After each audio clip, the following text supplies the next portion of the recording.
और बीजेपी प्रदेश अध्यक्ष भूपेंद्र चौधरी की नियुक्ति के बाद ये पहला चुनाव था, लिहाजा इस चुनाव को एक परीक्षा के तौर पर भी लिया गया। और जब परिणाम आया तो प्रदेश अध्यक्ष की रणनीति काम आई और बीजेपी प्रत्याशी ने बम्पर वोट के साथ जीत हासिल की। बीजेपी ने एसपी को 34,298 वोटों से हराया। अमन गिरी को करीब 55% वोट मिले। अमन गिरी को पिता से ज्यादा वोट मिले। प्रचार की कमान सीएम योगी ने संभाली थी। अब प्रदेश अध्यक्ष भूपेंद्र चौधरी का ये प्रदेश अध्यक्ष बनने के बाद पहला इम्तिहान था, पहला चुनाव था। बीजेपी ने प्रतिष्ठा का सवाल बनाकर चुनाव लड़ा। गोला विधानसभा भारतीय जनता पार्टी ने जीत लिया है। इसके पीछे भारतीय जनता पार्टी के प्रदेश अध्यक्ष भूपेंद्र चौधरी वही महामंत्री संगठन धर्मपाल सिंह की जोड़ी का भी कमाल है। दरअसल धर्मपाल और भूपेंद्र चौधरी भारतीय जनता पार्टी की संगठन की कमान उन्होंने जैसे ही संभाली, उसमें पहला चुनाव गोला उपचुनाव था। ऐसे में इन दोनों की परीक्षा थी और उस परीक्षा के लिए इन दोनों ने वो चुनावी चक्रव्यूह गोला विधानसभा में रचा जिसको समाजवादी पार्टी नहीं भेद पाई। धर्मपाल और भूपेंद्र चौधरी की इस सांगठनिक चुनावी चक्रव्यूह में विपक्ष उलझ कर रह गया और गोला विधानसभा में भारतीय जनता पार्टी ने जीत हासिल की। कैमरामैन मनोज शाही के साथ संकेत मिश्रा, न्यूज़ 18 लखीमपुर खीरी। और मैं आभारी हूं गोला की विधानसभा क्षेत्र के सभी सम्मानित अपने मतदाता भाइयों बहनों का कि उन्होंने एक बार दोबारा से भारतीय जनता पार्टी को अपना आशीर्वाद और अपना विश्वास व्यक्त किया है। अमन गिरी के रूप में एक नया युवा प्रत्याशी विधानसभा में आप लोगों ने पहुंचाया है।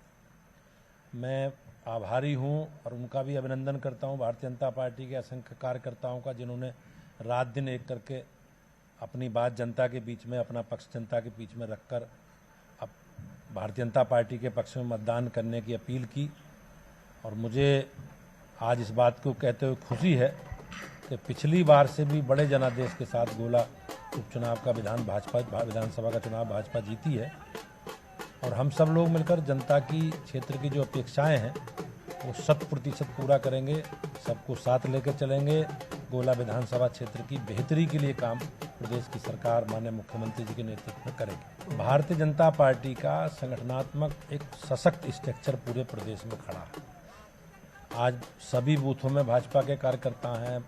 हमारा एक नियोजित व्यवस्था बूथों में भी है, सेक्टरों में भी है, मंडलों में भी है। पूरा स्ट्रक्चर हमारा खड़ा है। 1,74,000 बूथों में प्रदेश भर में भारतीय जनता पार्टी के कार्यकर्ता हैं और वो अपनी सरकारों के काम और अपनी विचारधारा से जुड़े विषय, सेवा के काम, रचनात्मक काम के माध्यम से जनता के बीच में सक्रिय हैं और जनता का विश्वास, संपर्क, संवाद भाजपा के कार्यकर्ता से बना हुआ है। और मैं निश्चित रूप से कह सकता हूं कि प्रदेश देश में जनता का गठबंधन हमसे है और हमारा गठबंधन जनता से है और जनता का गठबंधन मोदी जी से और योगी जी से। अब इस तरह के देखो कोई गढ़ नहीं है। अब भाजपा का स्वरूप सर्वव्यापी और सर्वस्पर्शी है। भाजपा किसी जाति विशेष क्षेत्र की पार्टी नहीं है जी। और हमने आपने देखा रामपुर भी भाजपा जीतती है, आजमगढ़ भी जीतती है, वो भी पुराने समाजवादी पार्टी के गढ़ ही कहे जाते थे।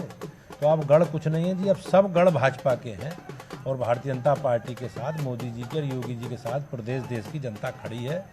और निश्चित रूप से बीजेपी के कार्यकर्ता सक्रियता, संपर्क, संवाद के माध्यम से जनता के बीच में सक्रिय हैं और उसी का परिणाम गोला चुनाव है, उसी का परिणाम रामपुर और आजमगढ़ के चुनाव थे और उसी का प्रभाव है पिछले विधानसभा के चुनाव, उससे पहले लोकसभा के चुनाव। आप विचार करोगे भाजपा को 50% से ज़्यादा वोट पिछले लोकसभा चुनाव में मिले हैं। अब ये नहीं कह सकते जी भाजपा किसी जाति विशेष, वर्ग, क्षेत्र, भाषाओं की पार्टी है। भाजपा सबकी पार्टी है और देश के प्रधानमंत्री जी का जो संकल्प है सबका साथ, सबका विकास और सबका विश्वास, वो निश्चित रूप से चरितार्थ होता दिखाई देता है।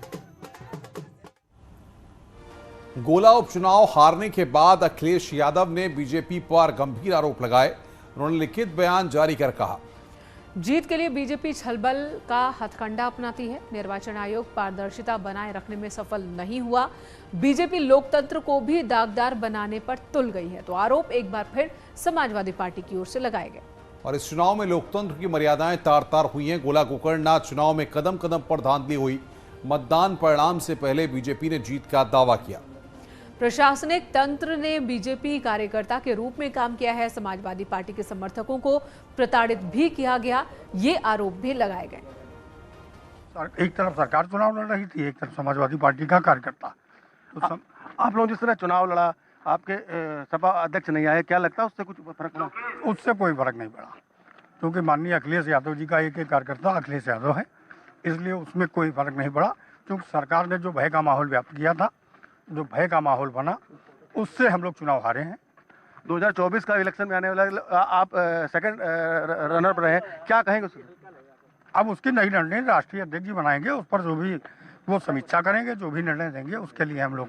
मैं तो भारतीय जनता पार्टी के नेताओं से पूछ रहा हूं, भारतीय जनता पार्टी के नेता चिल्ला चिल्ला के कह रहे थे कि इस बार तो 1 लाख की लीड होगी, 50,000 से ऊपर जाएंगे। अरे 2022 के चुनाव में भी आप मात्र 30,000 वोट से जीते थे और अभी भी आप 30,000 वोट से ही जीते हैं, जबकि आपका पूरा शासन, प्रशासन, सरकार, सारा तंत्र लगा रहा, उसके बावजूद भी आप सिर्फ 30,000 से जीत पाए हैं, जो कि पहले भी 30,000 से ही जीते थे। इसके मतलब समाजवादी पार्टी के कार्यकर्ताओं ने और समाजवादी पार्टी को जनता ने वहाँ पे सपोर्ट किया है। और जो समाजवादी पार्टी की जो विचारधारा है और समाजवादी पार्टी की विचारधारा उसी तरह से जैसे पहले थी, और गोला के लोगों ने समाजवादी पार्टी को सपोर्ट किया है और भारतीय जनता पार्टी जहाँ है वहीं की वहीं है।